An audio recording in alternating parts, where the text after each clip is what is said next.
E se o verdadeiro poder do mundo moderno não estivesse nos governos, nem nos presidentes, mas em fundações que quase ninguém questiona? E se decisões que afetam bilhões de pessoas forem tomadas longe das eleições, longe da mídia e longe do seu olhar?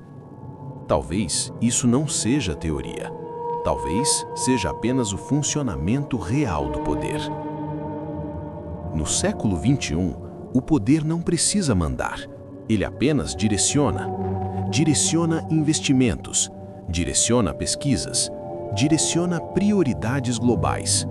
Fundações privadas, universidades de elite e instituições internacionais passaram a ocupar um espaço que antes era exclusivo dos estados. E entre os nomes mais influentes desse sistema, o nome Rockefeller continua presente, não nos discursos, mas nas estruturas. Quando uma fundação financia pesquisas, ela não apenas apoia a ciência, ela define quais perguntas serão feitas, quais doenças recebem atenção, quais soluções recebem bilhões, quais caminhos são considerados aceitáveis. Oficialmente, isso é chamado de filantropia estratégica, mas alguns pesquisadores levantam outra possibilidade. Quando poucas instituições concentram recursos, elas também concentram o poder de decisão. Não é preciso proibir ideias, basta não financiá-las. Teorias de conspiração costumam ser ridicularizadas, mas muitas delas nascem de padrões reais observados ao longo da história. Padronização do ensino, centralização da ciência, dependência de grandes sistemas industriais. Nada disso é segredo. A pergunta é: quem se beneficia quando o mundo inteiro passa a funcionar de um único jeito? Talvez não exista um plano secreto. Talvez exista algo mais simples: interesses alinhados. Momentos de crise sempre aceleram mudanças.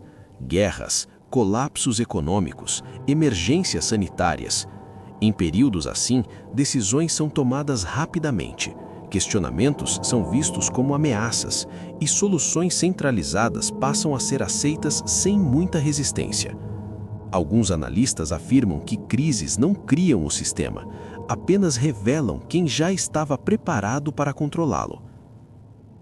Hoje, debates sobre saúde, tecnologia, alimentação e até comportamento humano passam por instituições globais financiadas por grandes fortunas. Não estamos falando de vilões ocultos, estamos falando de estruturas. E estruturas não precisam de intenção maligna para exercer controle. Elas apenas seguem seus próprios interesses. A grande pergunta é: quem fiscaliza quem não foi eleito? Vivemos acreditando que escolhemos livremente, mas escolhemos apenas entre opções já apresentadas. O verdadeiro poder não diz o que pensar. Ele define sobre o que vale a pena pensar. E quando você começa a observar quem financia ideias, pesquisas e narrativas, percebe que a história moderna é menos aleatória do que parece. Isso não é uma acusação, é um convite à consciência. Porque questionar estruturas não é negar o progresso, é entender quem o conduz. Se você sente que há mais camadas nessa história do que nos contam, siga a página e compartilhe este vídeo. Algumas verdades não são escondidas, elas apenas não são discutidas. Nada disso precisa ser secreto para ser invisível.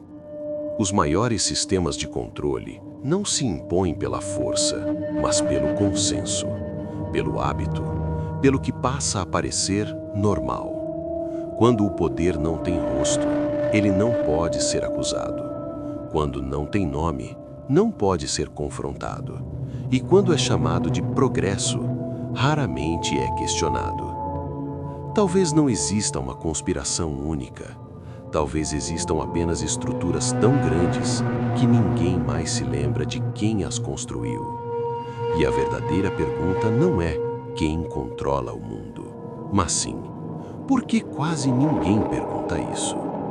Se esta história te incomoda, não ignore o desconforto.